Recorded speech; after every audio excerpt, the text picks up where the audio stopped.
tardes a todos los socios, amigos, amigas y simpatizantes que nos acompañáis esta tarde a nuestra inauguración del ciclo sobre los grandes descubridores y conquistadores españoles y al que os damos ya nuestra más cordial bienvenida. Comenzamos pues, por ello os diremos que según nos cuenta el escritor José Javier Esparza en su libro La cruzada del océano, en poco más de medio siglo, los españoles hallaron, exploraron, conquistaron y en buena parte poblaron un territorio 20 veces mayor que la península ibérica. Llegaron a un nuevo continente, abrieron 2 océanos y dieron por primera vez la vuelta al mundo. Las hazañas de Colón, Núñez de Balboa, Cortés, Pizarro, Elcano, Cabeza de Vaca y tantos otros son simplemente sobrecogedoras. Con ellos, otros miles de españoles anónimos tuvieron que enfrentarse a situaciones de una dureza extrema. En América, por primera vez, una potencia vencedora prohibió esclavizar a los vencidos, les reconoció dignidad de seres humanos y dictó órdenes para su protección. La evangelización dio a la conquista un tono absolutamente singular. Fue una cruzada, la cruzada del océano. Iremos así desgranando en esta primera temporada del ciclo a algunos de los más famosos y conocidos descubridores y conquistadores, con lo que hoy daremos paso a Juan de la Cosa, marino y cartógrafo, al que para esta primera conferencia tenemos el honor de contar entre nosotros esta tarde en la inauguración con uno de nuestros recientes ponentes del Foro de Historia que nos pondrá sobre la pista de este gran personaje y descubridor. Así pues, paso a presentaros a don José Justi Bastarreche, nuestro ponente de esta tarde, de quien paso a contaros un breve resumen de su currículum, que es el siguiente. José Justi Bastarreche nace en Madrid en 1953, licenciado en Derecho en 1981.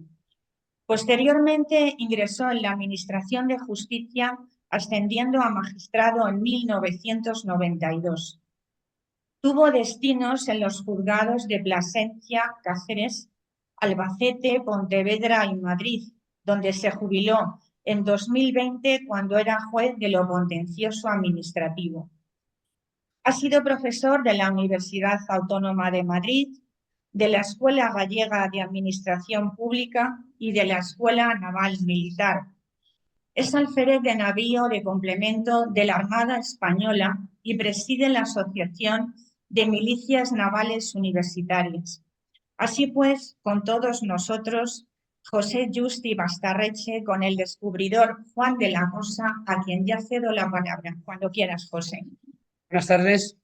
Muchas gracias por estas amables palabras de presentación y muchas gracias por la presencia del público, porque una conferencia sin público no tendría sentido. Por tanto, pues, el primer agradecido soy yo. Venimos a hablar de Juan de la Cosa, que nació en Santoña, y sobre Juan de la Cosa y su carta. Vamos a ver, aquí lo tenemos. Nació en Santoña entre 1455 y 1460. No se sabe la fecha exacta. No se sabe porque el registro parroquial se introduce en España por una Real Orden de Felipe II, el 12 de julio de 1564, obedeciendo los cánones del Concilio de Trento, que obligaba a los párrocos a llevar un registro de bautizos, confirmaciones, matrimonios y enterramientos, no exactamente de funciones. Nació en un barrio de Santoña, que curiosamente se llama Santa María del Puerto. Digo curiosamente porque Juan de la Cosa luego vivió prácticamente toda su vida en otro sitio de España que se había llamado Santa María del Puerto, pero que ya a principios del siglo XV había cambiado su nombre por el de Puerto de Santa María, una curiosa permutación de nombre, que está en la Bahía de Cádiz y que es donde fecha la construcción de su famosa carta. Embarcó muy joven con 13 años, que debía ser bastante normal porque Juan Sebastián Elcano también embarcó con 13 años y se dedicó a la pesca y al cabotaje, al tráfico de cabotaje en las aguas cantábricas, pero también era un marino experimentado en la ruta a Canarias y a la costa occidental de África, a la costa atlántica de Marruecos y el Sahara, digo Sahara español. Las primeras noticias ciertas, exactitud, se fijan en 1488, cuando Bartolomé Díaz, portugués, vuelve a Lisboa con la noticia de haber doblado el Cabo de las Tormentas, que luego Juan II de Portugal ordenó cambiar el nombre por el Cabo de Buena Esperanza, para evitar las supersticiones que había general en la vida y también en los marinos. El Cabo de Buena Esperanza, ahí lo tienen, el final de África. Todo el mundo piensa que es el fin de África, que es el punto más sur de África, y no es verdad. El Cabo de Buena Esperanza es una peninsulita que está a la izquierda de la imagen, no sé si la ven ahí, porque el punto más sur de África es el Cabo das Agullas, pero por la razón que sea, Bartolomé Díaz pensó que era el más sureño de África y le llamó así. Le llamó el Cabo de las Tormentas con razón, porque es una mar muy dura y hay mucho viento, es tremendo navegar por ahí, porque ahí se juntan las corrientes frías de la Antártida con el calor que desprende el continente africano, que es un continente muy macizo y que almacena calor, vamos a decirlo así. Y el choque de esas dos energías cinéticas, dos energías de viento frío y temperatura fría del agua. Conozco gente que se bañó en la ciudad del Cabo y dice que es un agua gélida, un algo terrible. Y el choque con el calor pues hace que se convierta en un mar muy tempestuoso y muy poco agradable de navegar.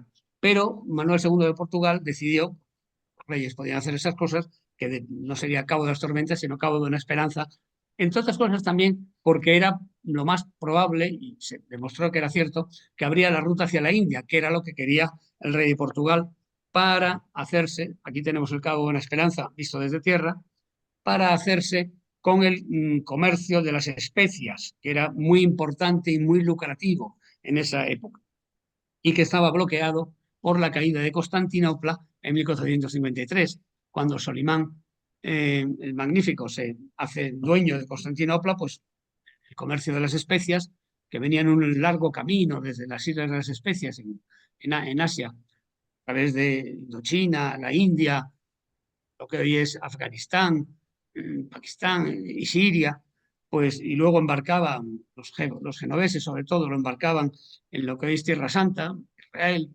Palestina, pues esa ruta se había bloqueado porque los turcos naturalmente querían el monopolio de la misma.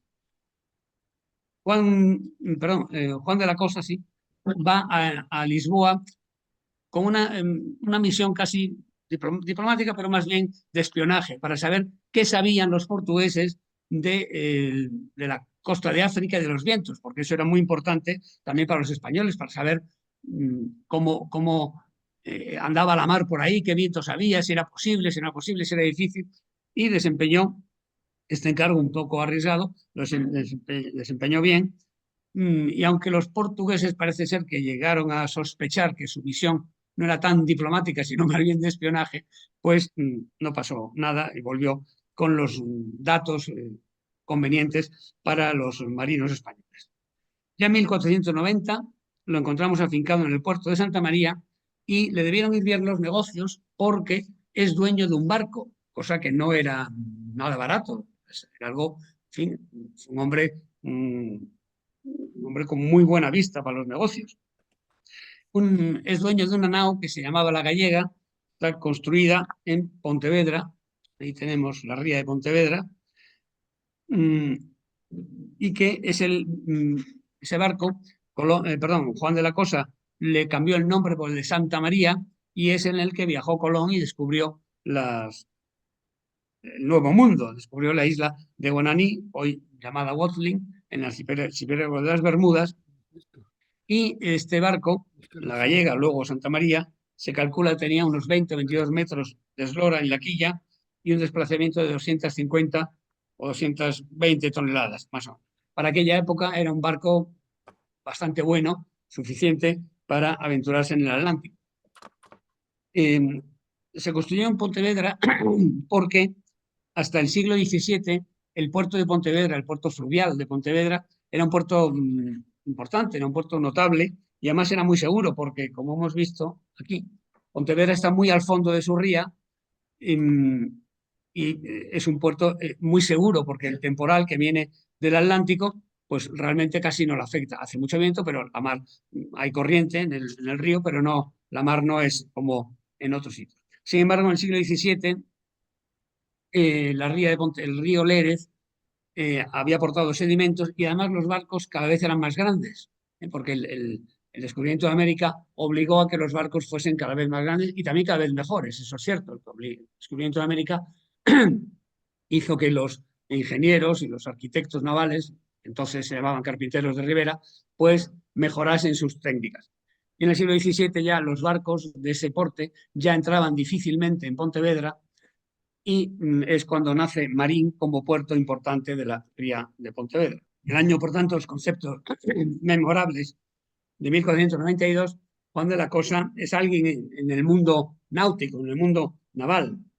Conoce a los hermanos Pinzón, Martín Alonso y Vicente Yáñez, y es a través de ellos cómo le conoce Cristóbal Colón, que ve en la nao Santa María un barco idóneo para aventurarse y adentrarse en el Atlántico. Pero como Juan de la Cosa es el propietario, pues claro, tiene que tener algún papel en el viaje y embarca como maestre de la misma. Aquí voy a decir una cosa que es un tanto, mucha gente le va a sorprender y pues, se lo voy a repetir. Para ser capitán de barco en esa época y prácticamente hasta el siglo XVIII, no hacía falta ser marino. Voy a repetir, para ser capitán de un barco no hacía falta ser marino. Oye, a nosotros eso nos sorprende, ¿no? Si nos dijese, mira, el comandante de un avión de Iberia no es piloto, pero vamos, no pasa nada, tú puedes, pues, muchas gracias. Pero tú te subes al avión y verás como llega, pues, mira, se va a subir tu padre porque yo pues no tengo especial interés. Pero entonces no. Entonces el capitán de un barco realmente era un jefe de expedición, porque luego llegaba a tierra y se ponía a combatir como un militar, o sea que era otra idea, ¿no? Ahora bien, el capitán no era marino, pero tenía detrás de él dos oficiales que eran el maestre y el piloto. El piloto era el experto en cosmografía, que era una astronomía tanto antigua, que luego evolucionó mucho, mejoró mucho, que era el encargado de fijar el punto, es decir, fijar la situación del barco. En la mar, como se pueden ustedes imaginar, no hay señales, no hay más que el sol, la luna y las estrellas. Y por ahí es donde el piloto tiene que situarse para saber a dónde tiene que ir. El piloto pues, tenía esta función que era muy importante y además era el jefe de los marineros y suboficiales que tenían a su cargo. Y había otro oficial que era el maestre, que una vez fijado el rumbo por el piloto, pues realmente dirigía la navegación en el día a día. Y era el jefe de los timoneles, de los carpinteros, que eran muy importantes en esa época, el calafate, que el señor que se encargaba de impermeabilizar con brea o con pez el barco, el maestro velero, que también era otro personaje muy importante. Por lo tanto, aquí tenemos el piloto y el maestre, que era uno, le llamaban el piloto era el oficial de ciencia, marino de ciencia, porque tenía que estudiar cosmografía, y el maestre que era marino de experiencia, porque no tenía que estudiar, pero tenía que conocer bien cómo funcionaba un barco y cómo se comportaba en la mar y en los puertos. A su vez, el maestre tenía dos oficiales, perdón, que eran los contramaestres. Los contramaestres eran también los que dirigían directamente con la marinería las maniobras. Sabía que se hubiera un palo, decían los marineros, fulano, mañana suban, el otro que esté ahí a ese cabo, a esas cotas. Los barcos no tienen cuerdas, tienen cabos. Si dices cuerda en un barco, igual te tiran por la borda porque les horroriza. Entonces, no me acuerdo que la del reloj, se dice siempre. Y durante mucho tiempo los contramaestres se consideran oficiales y ya en el siglo XVIII, sin embargo, pasan a ser suboficiales, lo mismo en la Marina de Guerra que en la Marina Mercante. Bien, pues la marinería estaba distribuida en dos guardias. la guardia de estribor, que es la parte derecha del barco, mirando de popa a proa, y la guardia de babor. Según el barco tuviese que maniobrar por una banda u otra, según viniese el viento por una banda o por otra, se llamaba y se levantaba, si hacía falta, a la guardia de estribor o a la guardia de babor. Por eso había dos contramaestres, contramaestre de estribor, contramaestre de babor. Luego, con el tiempo, se van añadiendo oficiales y contramaestres en los barcos que van a América.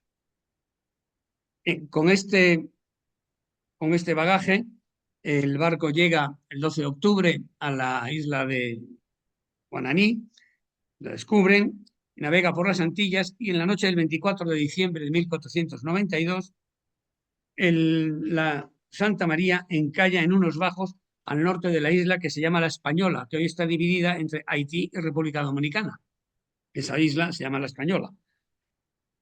El barco además se arrastra por unas rompientes y se destroza, ¿no? Es imposible salvarlo y no hay manera de ponerlo a flote, y lo que hacen es, con los restos, construir el fuerte de Navidad, en el que quedan unos 40 españoles al mando de Diego de Arana, porque no cabían en los otros barcos, que eran mucho más pequeños, la Pinta y la Niña.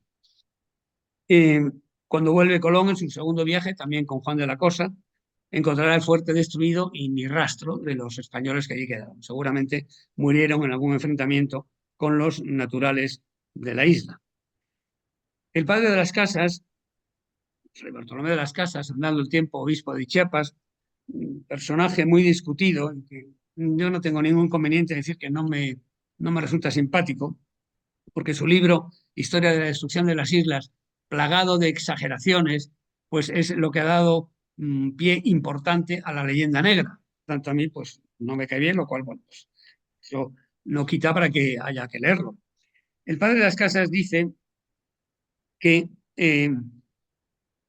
estando de guardia la noche del 24 de diciembre de 1492, estaba de guardia Juan de la Cosa y se fue a dormir, lo cual ya es inconcebible en un marino. Bueno, y no solo eso, sino cuando se dan cuenta que el barco está perdido, fue de los primeros en saltar a un bote para salvarse. O sea, encima de mal oficial, faltando claramente en sus obligaciones, además cobarde.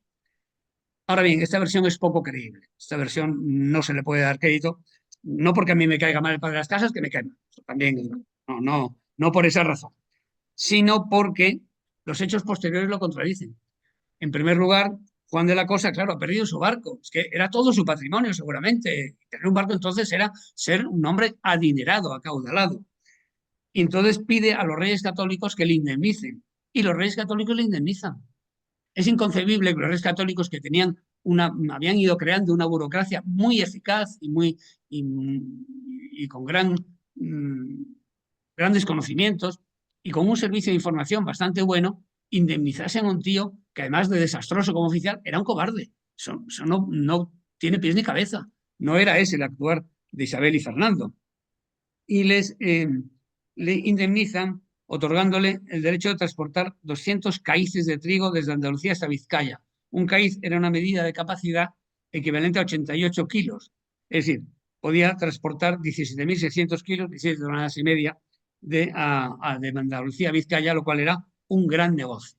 Por lo tanto, ¿cómo se indemniza con este gran negocio a un señor que ha sido un desastre, que, según dice Bartolomé de las Casas, ha dado lugar a la pérdida de la nao y encima además ha salido corriendo, abandonando a sus marineros? Eso no tiene pies ni cabeza. Pero es que además, no solo eso, sino que Juan de la Cosa participa en el segundo viaje de Colón como piloto mayor, es decir, como jefe de los pilotos de los distintos barcos. ¿Cómo es posible que Colón admita a un segundo viaje a Juan de la Cosa con los antecedentes que dice Fray Bartolomé de las Casas que tenía? Aquí es de aplicación el refrán castellano que dice: quien no te conozca, que te compre. Mira, ya viniste una vez, saliste corriendo, fuiste un desastre y ahora quieres venir otra vez. No. Bueno, no solo va, sino que va encima en un cargo más importante, como piloto mayor. Por lo tanto, esta idea de esto que dice Fray Bartolomé de las Casas, pues no tiene mucho sentido. Juan de la Cosa, como digo, participó en el segundo viaje, en concreto en la expedición que descubrió la isla de Cuba en 1494. Lo cual a mí tengo que decir que me hace una cierta gracia, porque una bisabuela mía era cubana. Entonces, bueno, pues tiene uno, en fin, cierta tontería con esas cosas. Pero para que se vea el carácter tan difícil y tan raro o retorcido de Colón, obliga a todos los que fueron a ese viaje a Cuba a firmar un documento jurando que no era una isla, cosa que no se sabía. No se sabía si era una isla o no. Pero como Colón estaba empeñado en que había llegado a China o a Japón, a Asia, pues no podía admitir que hubiese una isla por el medio del Atlántico que él no controlaba. Les obliga a firmar eso, claro, allí firmó todo el mundo, porque si no, pues igual te dejaba en tierra, ¿no? Entonces, en 1501, o sea, 7 años después, todavía, 7 años después, Pedro Martí de Anglería, que era un italiano renacentista al servicio de Reyes Católicos, cronista también del reinado, dice, 7 años después, dice, muchos afirman haber navegado alrededor de Cuba. Es decir, me han dicho que me han contado que dicen que muchos afirman, o sea, no era seguro, 7 años después, pero sin embargo Colón les obliga a firmar un documento jurando que Cuba no es una isla.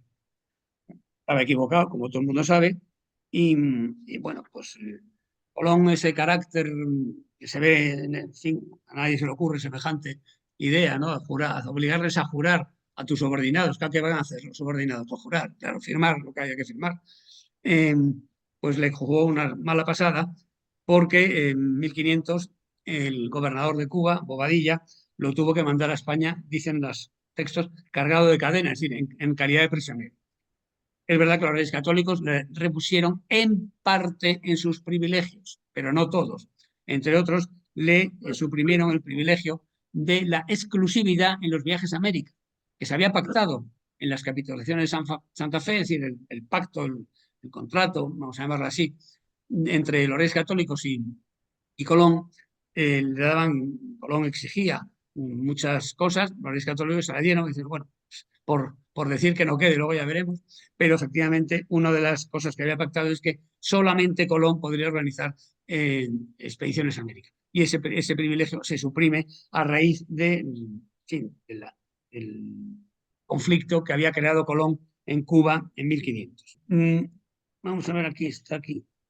Es el fuerte de Navidad, que fue destruido, y aquí está Fray Bartolomé de las Casas, que ya hemos hablado de él.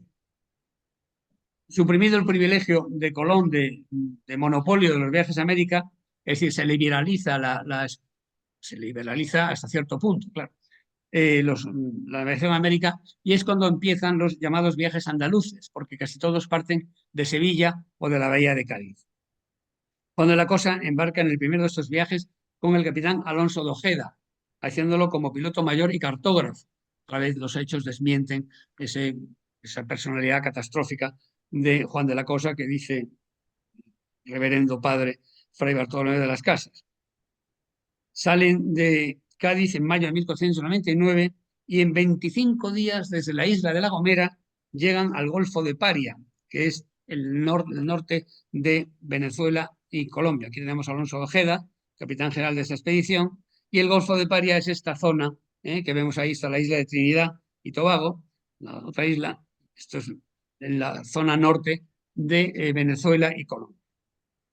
Para hacer en 25 días solamente de La Gomera a América, a esta parte de América, hay que ser muy buen marino. Eso no se consigue hoy, así como así, ni siquiera hoy en día, que los barcos son, en fin, casi rozan la perfección en el sentido hidrodinámico, es decir, las formas son muy adecuadas al mar, las velas no son de lona basta, sino de dracón, en fin, ha mejorado mucho la ingeniería naval. Bueno, pues Juan de la Cosa consigue llegar en 25 días, lo cual indica que era un gran marino, era muy buen marino y que conocía muy bien el régimen de vientos y de mar y de corrientes de toda la zona. Toda la zona que de La Gomera a Venezuela hay un rato de zona, hay una cantidad de millas, que no sé cuántas son, pero son unas pocas. En 1500, también el notario sevillano, Rodrigo de Bastidas, obtiene licencia regia para organizar una expedición a América. Y esto me llama mucho la atención. Yo no me imagino hoy en día un notario que diga, se queda en la notaría y yo me voy a América a ver qué pasa. Porque, entre otras cosas, una posibilidad que, en fin, que era bastante cierta, era la de morir. en el empeño, bien por accidente de mar, o bien por enfrentamientos con los indígenas, o bien de hambre, o de escorbuto, que eso también ocurría, o de fiebre amarilla, que se descubre ahí, de disentería, en fin. Las posibilidades de morir eran bastante amplias y, sin embargo, el afán aventurero que impregna la sociedad de Castilla en esa época es tan fuerte que un notario dice, bueno, yo sí, estoy aquí bien, pero tengo ganas de ver mundo, de hacer otras cosas, ¿no? Eso es muy llamativo. Cuando los ingleses, que eso sí que son rapaces, nos dicen que los españoles fueron a buscar oro y a enriquecerse, pues hay que decir que no todo fue así. Hay gente que tenía una buena situación en España y sin embargo pues se lanza pues, porque quiere conocer el mundo, quiere hacer aventuras, quiere tener algo que contar a sus nietos, pues todas estas razones. También hay que decir que el afán evangelizador es muy importante en esta época. Estamos hablando de una época y una sociedad enormemente religiosa. Es difícil imaginarse hoy en día, incluso los españoles más piadosos, más religiosos, no llegan a la altura de aquellos. Y el testamento de Isabel la Católica ordenaba a los reyes que procurasen, a sus descendientes, que procurasen la evangelización de los indios, sin forzarles, porque no eran católicos, no eran cristianos, porque no sabían. Lo dice así, lo dice mejor, por supuesto, testamento de Isabel la Católica. Y hay que atraerles a la verdadera fe. Entonces, eso también es algo que a nosotros hoy nos parece, bueno, resulta un poco extraño, pero entonces funcionaba perfectamente. Era una idea muy extendida en toda España. En 1503, Juan de la Cosa, aquí, bueno, en 1503, Juan de la Cosa vuelve a Portugal, a la corte de Manuel I el Afortunado, porque efectivamente los portugueses ya habían llegado a la India en 1497, Vasco de Gama llega a la India, y claro, eso es un avance enorme en el conocimiento del globo terráqueo y de los vientos, mares, etc. Y por tanto hay que enterarse, la Corte de Castilla quiere enterarse de qué es lo que saben los portugueses, bueno, para aplicarlo también a nuestras expediciones. Pero en esta ocasión pues fue menos discreto, por lo que se ve, porque fue descubierto. Ya se dieron cuenta los portugueses de que no era una misión científica, sino que era una misión de espionaje. Y fue capturado, pero fue liberado por intercesión real. La reina Isabel la Católica hace una gestión personal con su primo, Manuel I de Portugal, perdón, Manuel I Afortunado, sí, y consigue liberarlo. Las familias reales de Castilla y de Portugal estaban muy entrelazadas. La madre de Isabel la Católica era portuguesa. Su sobrina Juana, la llamada Juana Beltraneja, la mujer de Enrique IV, también era portuguesa. Dos hijas de Isabel la Católica se casaron con príncipes portugueses. O sea que había ahí un tejemaneje de familias que, bueno, que eran parientes por varios sitios, varios lados. Y bueno, no siempre se llevaban bien, pero en este caso pues funcionó el parentesco y Juan de la Cosa es liberado por intercesión de la reina católica.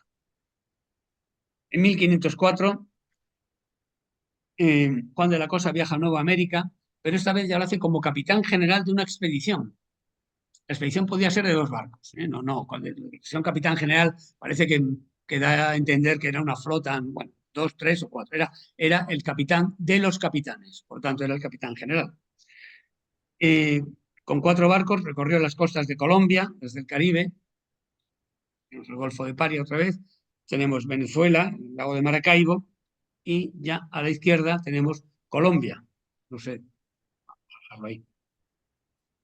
Y recorre las costas de Colombia y en Cartagena, en lo que hoy es Cartagena de Indias, que está aquí a la derecha de la imagen, arriba, en lo que hoy es Cartagena de Indias, que es una bahía muy grande y muy protegida, se encuentra con otro marino, Cristóbal Guerra, que había tenido muy mala suerte y que estaba en tierra, sus barcos se habían podrido por la broma. La broma es un molusco caribeño que no es que se coma la madera, es un molusco y se alimenta de la mar, como todos los moluscos, el mejillón, el percebe, etc. Pero tiene unos dientes muy afilados y los afila o los gasta en comerse la madera, en devorar la madera sin llegar a comerse. Es un poco como el pájaro carpintero que afila el pico dándole a los árboles. Esto hasta que se descubrieron algunos antídotos, algunas formas de proteger la madera, fue un problema tremendo. Se dice que la broma causó más problemas a los barcos que la piratería, que no había manera de contrarrestar. Este viaje fue muy productivo para Juan de la Cosa, que obtuvo 2.500.000 maravedíes y además recibió un premio de 50.000 maravedíes acordado antes del viaje. Vamos a ver. Para hacernos una idea de lo que era esto, un obrero cobraba 4 reales diarios, que eran 2 pesetas o 136 maravedíes. Es decir, 13,6 euros, más o menos. Ahí tenemos la equivalencia. Una blanca era medio maravedí. El ochavo, el cuarto, el real, 2 reales, el ducado y el escudo. El escudo era, perdón, el escudo, aunque el ducado valía más, pero el escudo se consideraba que era el más importante. De aquí viene la expresión estar sin blanca. Cuando alguien estaba sin blanca o está sin blanca, es que no tiene ni siquiera medio maravedí, que era lo menos que se podía tener. La moneda mínima era el medio maravedí, la blanca. Lo mismo que la peseta, seguramente muchos recuerdan que le llamábamos la rubia. Bien, esto simplemente para que lo vean, y hay que tener en cuenta que ir a la compra con este sistema de equivalencia de monedas, pues la verdad es que era bastante complicado, porque lo tenemos muy fácil con el sistema métrico decimal, pero entonces había que andar multiplicando por 68, por ejemplo, por 4. La cosa no era nada fácil. Volvemos a Colombia. En marzo de 1508, Juan de la Cosa participó en la Junta de Burgos.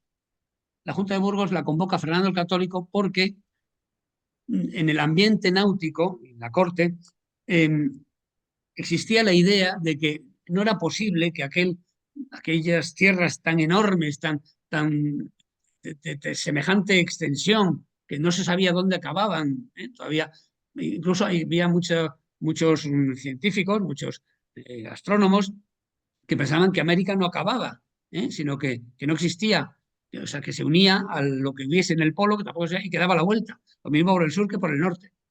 Y la Junta de Burgos se convoca por Fernando el Católico para discutir acerca de la posibilidad de que haya un paso hacia Asia a través de América. En esa junta participaron Vicente Yáñez Pinzón, Juan Díaz de Solís y Américo Vespucho, es decir, lo mejor de los marinos y cartógrafos de la época. Está claro que Juan de la Cosa pues, era un personaje importante. Por cierto, Juan Díaz de Solís tuvo un final tremendo. Descubrió el Río de la Plata, lo que hoy se llama Río de la Plata, que en principio se llamó Río de Solís, y fueron sorprendidos, los españoles fueron sorprendidos por los indígenas, y algunos pudieron escapar, y desde el barco vieron cómo los indígenas se comían a Díaz de Solís. No es que se lo imaginasen, es que lo vieron, cómo se lo comían. Que volvieron pues absolutamente horrorizados. En 1509, nuestro personaje viaja nuevamente a La Española, la isla, vamos a ver, aquí, La Española, República Dominicana y Haití, en una expedición al mando también de Alonso de Ojeda, que lo teníamos por aquí, me parece. Aquí está Alonso de Ojeda.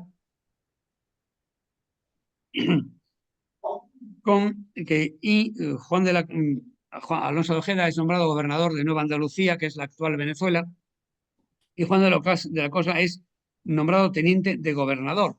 La palabra teniente, como los tenientes de alcalde o teniente fiscal, significa el siguiente en el mando, el segundo en el mando. La compañía la mandaba un capitán, compañía de ejército, un capitán, pero luego tenía un teniente que era el segundo en el mando. Por eso se le nombra teniente de gobernador, el siguiente.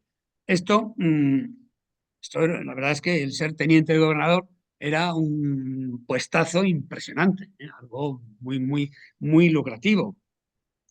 Tenía un inconveniente, pequeño inconveniente, es que antes de ejercer el cargo, pues había que conquistar Nueva Andalucía. Ese era un problema que tenían esta gente. En esta expedición figura un soldado que se llama Francisco Pizarro, supongo que le suena. Ojeda desembarca en la bahía de Calamar, o llamada Cartagena de Indias, tuvo varios nombres hasta que ya se consolida el nombre de Cartagena de Indias, y contra el criterio de Juan de la Cosa, que era su segundo, Juan de la Cosa había navegado por allí, había rescatado a Cristóbal Cristóbal Guerra, me parece que se llamaba, ¿sí? Y sabía que los indígenas de esa zona eran muy belicosos y que además usaban flechas envenenadas. No todos, pero había muchos. Era posible la flecha envenenada. Porque la flecha sola a lo mejor no mataba, pero claro, con el veneno, lo que entonces llamaban la ponzoña, pues la cosa era peor. Bien, pues Juan de la Cosa le advierte a Ojeda que no es buena idea. No es buena idea desembarcar en lo que era Cartagena de Indias porque ella había estado. Y, pero sin embargo, Ojeda decidió desembarcar. Naturalmente, Juan de la Cosa, como marino y militar que era, pues obedece y se vieron sorprendidos por los indios, de tal manera que tuvieron que defenderse. Los indios, lo que pasa es que en un momento dado se repliegan y se van hacia la selva, y entonces Ojeda ordena la persecución, también con la oposición de Juan de la Cosa. La casa de contratación de Sevilla, hay expedientes por cada viaje y hay declaraciones de los expedicionarios y consta claramente que Juan de la Cosa le advierte a Ojeda que es peligroso, que no les siga por la selva, porque los indígenas conocen la selva, los españoles no, hacían la costa y poco más. Tenían esa experiencia, no sabían tampoco qué animales había, ni en fin, qué frutas se podían comer y cuáles no. Pero Ojeda, que debía ser también un hombre terco, ordena la persecución de los indios por la selva y llegan a Turbaco, que está ahí en el mapa, donde fueron rodeados por una multitud de indios. Dicen en la casa de contratación, en los expedientes que hay, en los archivos, que por cada indio que mataban aparecían 10. Naturalmente, estaba claro la táctica, es decir, vamos a darles un susto en Cartagena, cuando crean que nos han vencido nos retiramos y cuando vengan a por nosotros se van a enterar porque fueron rodeados y se salvaron poco. Uno de los que murió fue Juan de la Cosa.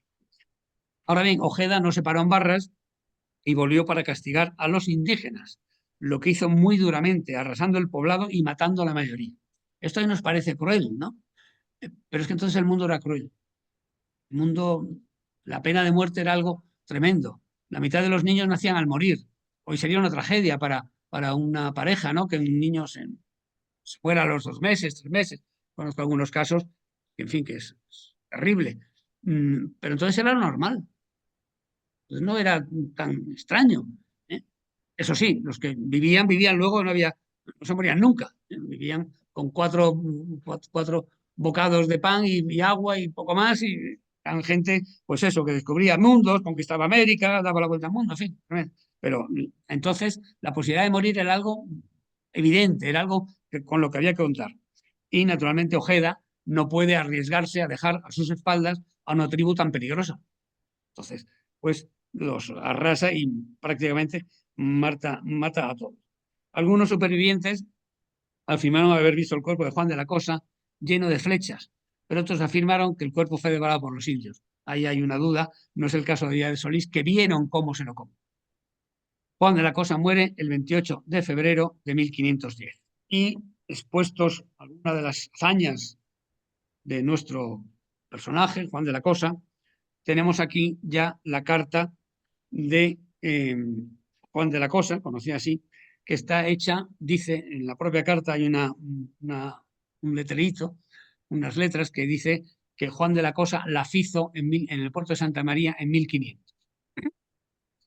La carta de Juan de la Cosa, más que una carta de navegación, que bueno, de usarse también, pero realmente es un documento reivindicativo, porque es la primera vez que gráficamente se refleja América como un continente, no como un conjunto de islas que van y vienen, no, es algo, se le ve ahí en la parte izquierda de la foto, algo bastante sólido, aunque todavía nos quedaba mucho por descubrir. Y además con la particularidad, aquí es una intuición bastante genial de Juan de la Cosa, de que América termina. América no da la vuelta por el polo y sigue por el otro, por el Pacífico, ¿no?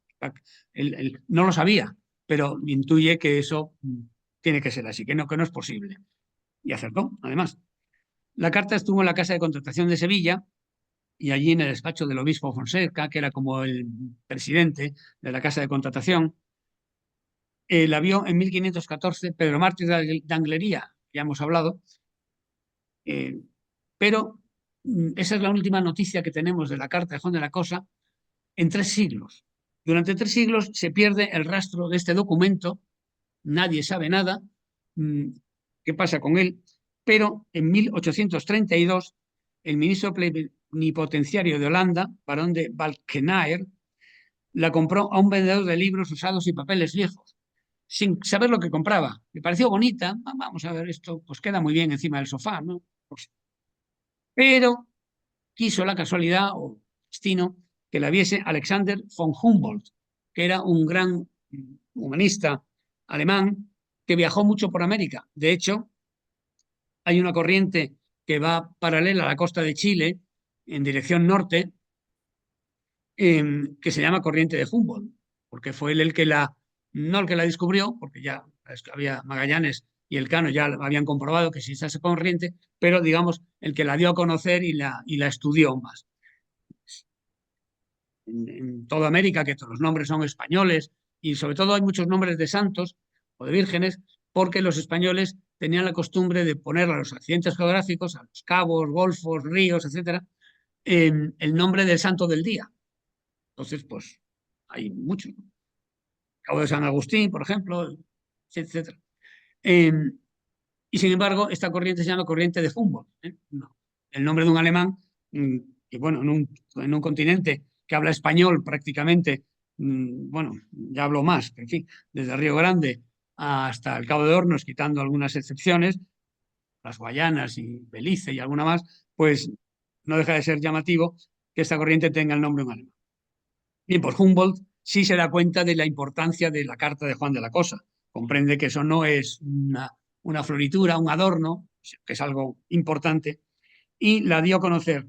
Y en 1837, Ramón de la Sagra, que era catedrático de botánica en la Universidad de La Habana, publicó la parte occidental de la carta. Y al morir en 1852 el barón de Valkenaer, su biblioteca fue subastada y Ramón de la Sagra presionó mucho al Ministerio de Marina español, corte de Isabel II, para que no se perdiese ese documento. Ese documento tenía que estar en España, era una joya de la cartografía española y un avance enorme en su momento, claro, de los conocimientos náuticos españoles. Y consigue convencer al gobierno y al Ministerio de Marina y la carta se compra en 4.321 francos de la época, que era muchísimo dinero. Nada que ver con lo de ahora, por supuesto. Ramón de la Sagra hay un instituto en La Coruña, porque él era de La Coruña, que lleva su nombre. Yo creo que es poco, que debe llevar también alguna avenida, en fin, algo así, pero bueno, ya se sabe que en España a veces somos un poco tacaños a hacer los méritos ajenos. Desde 1853 se expone y es la joya del Museo Naval. Del Museo Naval no puede salir por disposición expresa. No se puede prestar para exposiciones, ni para exhibiciones, ni para nada. Solamente salió en 1936, cuando el gobierno del Frente Popular abandonó Madrid ante el empuje de las tropas de Franco. Iban a tomar Madrid, pero luego pues, la guerra se prolongó. El original de la carta de Juan de la Cosa está pintado en piel de ternera. Por eso se ve que por la parte izquierda, pues la carta va en disminución porque es el cuello del animal. No es rectangular, sería lo ideal, pero porque el animal pues no es rectangular. El cuello de la ternera pues es así. Y el original mide 1,83 centímetros de ancho por 93 centímetros de alto. El trazado de la carta es claro y detallado en la zona de las Antillas, que es, lógicamente, la zona por la que más había navegado Juan de la Cosa y que había estudiado. Por cierto, que tengo que decir que en la casa de contratación se exigía a todas las expediciones que volvían de América que entregasen una copia del diario de navegación y una copia de los apuntes que hubiesen tomado acerca de corrientes, cabos, golfos, ríos, vientos, etc. En algunas expediciones embarcaba un dibujante cuya misión era tomar apuntes del natural. La fotografía todavía le queda mucho. Hasta mediados, finales del siglo XIX, pues la fotografía no existe. Entonces, el apunte del natural pues era muy importante. y copia de esos apuntes natural, y a veces los originales, pues se entregan a la casa de contratación. Y con eso se hacían los derroteros. Los derroteros son libros que describen la costa vista desde la mar. Es un libro para el marino, para que cuando llegue dice, bueno, esto es la bahía de Solís, o esto es la Española, o esto es lo que sea. Y además, en el derrotero también se hace constar el régimen de vientos. Pues hasta el Ecuador, los alisios son de componente norte-nordeste, pero en el Ecuador cambian o aflojan o se cargan, es decir, se hacen más fuertes, etcétera, etcétera. Bien, pues esto tiene mucho mérito porque hacer unos mapas que se hacían en la casa de contratación, unas cartas náuticas y unos derroteros con los apuntes que van trayendo, que eran fragmentarios, que eran a trozos, que unos serían muy detallados y otros pues no tanto porque el piloto pues no tenía facilidad para escribir o no tenía ganas, estaba aburrido, estaba cansado, pues tiene su importancia porque a partir de eso se construyen muchísimas cartas náuticas, que son las que en parte hacen posible el descubrimiento y colonización de América. Como digo, el trazado de la carta es claro y detallado en la zona de las Antillas, que aparecen representadas con sus nombres. En el grupo de las islas aparece dibujada Guananí, pero sin hacer una especial mención. Pone Guananí como pone otras muchas, sin hacer una especial mención a que fue la primera tierra americana avistada por Colón. Cuba aparece con esta denominación y no con el nombre de Juana que le había dado Colón. Ese nombre se perdió, no se usa. Y su imagen es bastante exacta y se representa correctamente como isla, lejos de la pintoresca, estrafalaria y tiránica idea de Colón de que era una península, que no era una isla. No se había hecho jurar. La carta, en cambio, es imprecisa en lo que respecta a la costa continental del Caribe, faltando las penínsulas del Yucatán y de la Florida. No tiene su explicación. La península de la Florida fue descubierta el 27 de marzo de 1513 por Ponce de León. Ese día era domingo de resurrección, domingo de Pascua, Florida, y de ahí viene el nombre. Llegaron el día de Pascua, Florida. Recuerdo que ya en el catecismo que estudié yo, y por supuesto en aquella época, había la opción de confesar y comulgar por Pascua, Florida. Era algo que teníamos muy en mente. En cuanto a la península del Yucatán, fue descubierta más tarde, en 1517, por Hernández de Córdoba. Naturalmente, Juan de la Cosa no puede poner en un mapa tierras que no se han descubierto todavía. Eso tiene toda la lógica del mundo. En la parte que corresponde a América Central, Juan de la Cosa deja un letrerito con la figura de San Cristóbal. No se sabe si porque es el santo de los viajeros, patrón de los viajeros, en ese momento también de los navegantes, luego será la Virgen del Rosario y luego, a partir del siglo XIX, la Virgen del Carmen. Y, por cierto, la Virgen del Carmen, hay gente que cree que es patrona de la Armada Española y no es así. Es patrona de la Armada Española y de todos los marinos de España. Marinos mercantes, marinos de pesca, marinos deportivos y marinos científicos. Todos estamos bajo el patronazgo de la Virgen del Carmen. Nos ayude mucho, esperemos. Pero en aquel momento Juan de la Cosa pone la figura de San Cristóbal, bien porque era el patrón de los viajeros o bien porque era el nombre propio de Colón y bueno, pues quiso, en fin, tener un detalle de simpatía, en fin, no acabar mal con su jefe, que no había acabado mal, pero bueno, por si acaso, ¿no? Y deja eso ahí en parte porque él intuye que tiene que haber un paso a otro lado. Eso no puede ser así, pero naturalmente no lo sabe. Porque el Pacífico o Mar del Sur fue descubierto el 29 de septiembre por Vasco Núñez de Balboa, uno de los soldados que había participado en una de las expediciones de Alonso de Ojeda.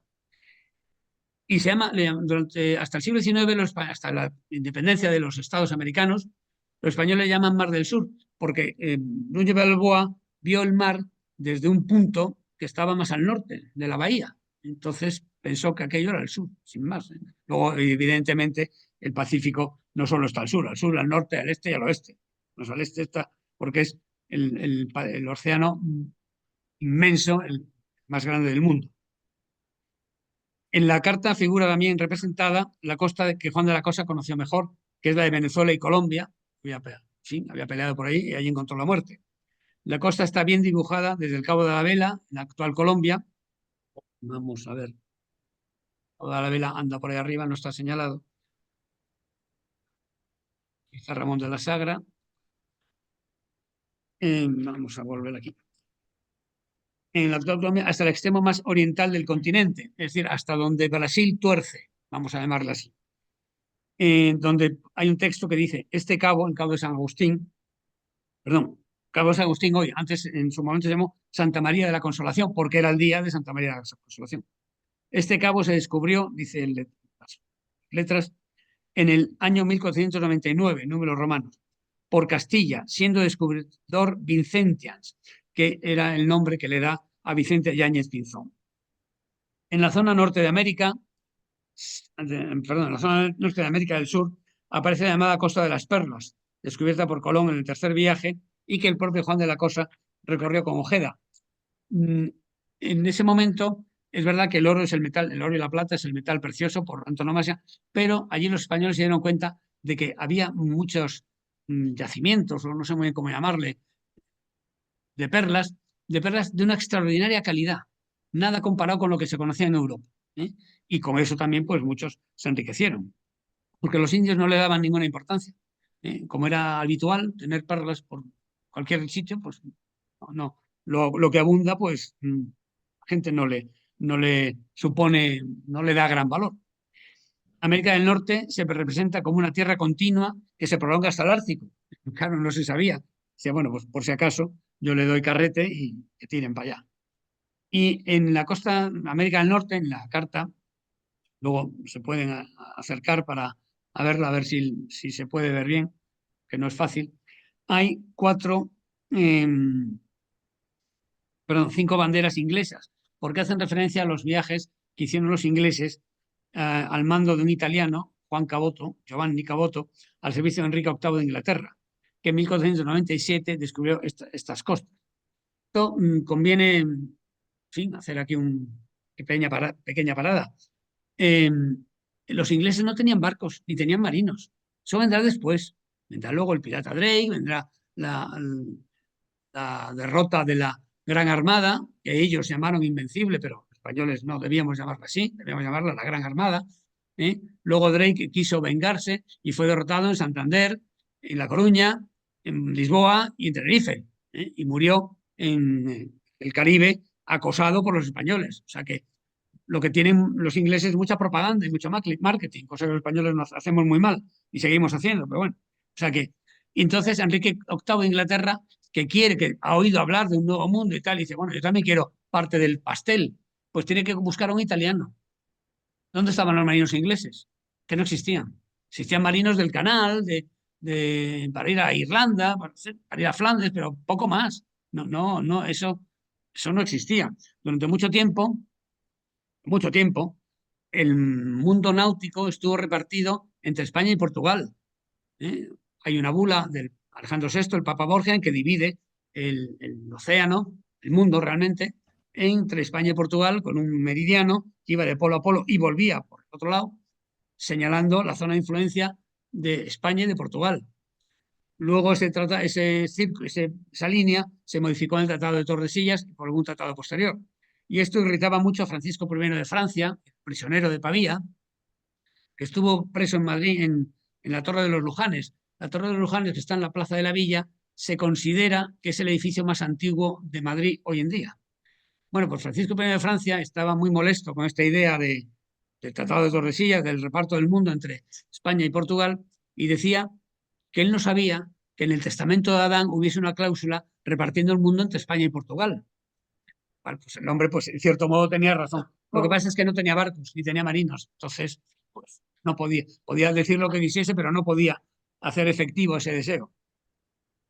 El resto del mundo conocido, es decir, el viejo mundo y la parte de Asia que se conocía, pues está dibujado con la precisión de los portulanos de la época, y en el extremo sur de África figura un texto que dice: hasta aquí descubrió el excelente rey Don Juan de Portugal, referencia al viaje de Bartolomé Díaz en 1488. El interior de los continentes, sobre todo de Europa y Asia, está decorado, como era costumbre entonces, con figuras alusivas a la zona, como es el caso del Preste Juan, que está en lo que hoy llamamos Etiopía. Se suponía que era un cardenal, un arzobispo católico, cristiano por lo menos, que García tenía una iglesia y unos fieles en esa parte de Etiopía, lo cual, bueno, es una cosa legendaria, pero puede que tenga algo de razón porque los etíopes son cristianos, cristianos coptos, es decir, no cristianos del rito católico ni del rito ortodoxo, pero sí tenemos mucha más proximidad con ellos que con otros, con los musulmanes, por supuesto. Realmente Etiopía es una isla cristiana rodeada de musulmanes. También están a la derecha de la carta, es decir, lo que en el lenguaje cartográfico se considera el este, el oriente, los tres reyes magos. Porque los reyes magos vienen de oriente, pues tienen que estar ahí, a la derecha de la carta. Están ahí, luego a ver si los podemos ver. En la carta de Juan de la Cosa no existen paralelos ni meridianos, pero sí dos líneas horizontales importantes. Una llamada, creo que se ven ahí, sí, la de arriba, el círculo Cancro, que es decir, el trópico de Cáncer, situado en la latitud 23 grados 27 minutos norte. Y otra más al sur, que lleva por nombre círculo equinoccial y que claramente corresponde con el Ecuador, porque el Juan de la Cosa lo hace pasar por el Golfo de Guinea, que efectivamente está en los 0 grados de latitud. Además, hay una línea vertical verde que no se sabe qué quiso representar el cartógrafo. Puede hacer referencia a la bula pontificia Alejandro VI o al Tratado de Tordesillas, pero no es seguro. El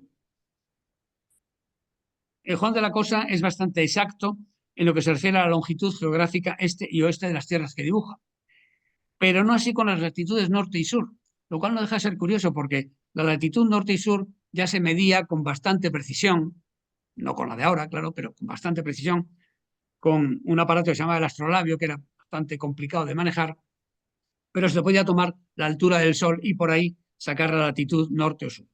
En cambio, la longitud no se pudo calcular con una aproximación fiable hasta finales del siglo XVIII.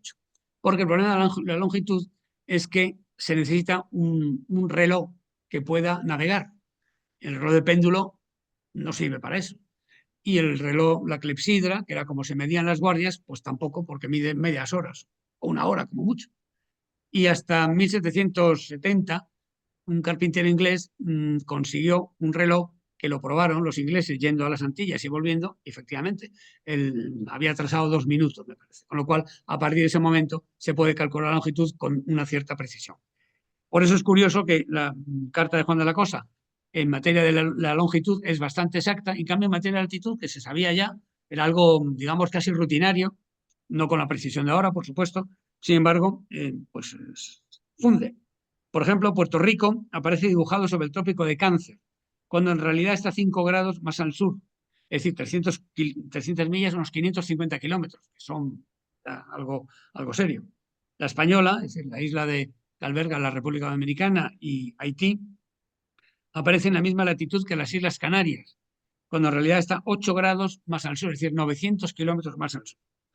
Todo esto, naturalmente, yo no quiero quitar mérito alguno a Juan de la Cosa, porque describe la parte conocida por él del continente americano y las islas del Caribe, las islas españolas del Caribe y otras que no lo eran, pues con notable precisión y sobre todo tiene el gran mérito de que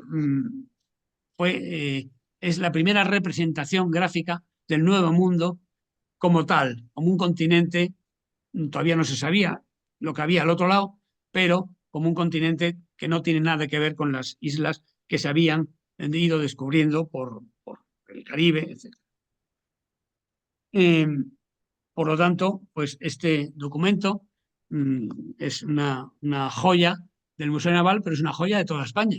Está en el Museo Naval, protegido a temperatura y humedad constantes, lo cual pues a veces no es fácil, pero es algo digno de contemplar aquí en fotografía, pero aprovecho para animarles a todos a ir al Museo Naval y ver con el debido cuidado la carta de Juan de la Cosa, porque hay quien llega y se quiere apoyar en la urna. Hombre, solo faltaría que se rompiese el cristal, vamos, el metacrilato, y nos cargásemos semejante documento que después de estar 300 años perdido, pues en fin, parece que está muy bien conservado.